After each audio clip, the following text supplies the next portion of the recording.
বিপদ আসলেই প্রথমে বিশ্বনবী সাল্লাল্লাহু আলাইহি ওয়াসাল্লাম একটা দোয়া পড়তেন। তিনি পড়তেন ইন্না লিল্লাহি ওয়া ইন্না ইলাইহি রাজিউন। তাহলে বিপদ এলেই আমরা এখন থেকে ইন্না লিল্লাহ করব, নাকি হায় হুতাশ করবেন?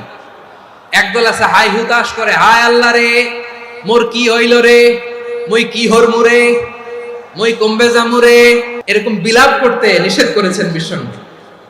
কি করব, কই যাব, কি হবে, হায় হায়, এরকম হাহুতাশ আছে না? নাই। বিশ্বাসীরা হাহুতাশ করে না, তারা ইন্না লিল্লাহ পড়ে। তারপরে বিশ্বনবী পড়তেন আল্লাহুম্মা আজুরনি ফি মুসিবাতি ওয়াখলুফ লি খায়রাম মিনহা।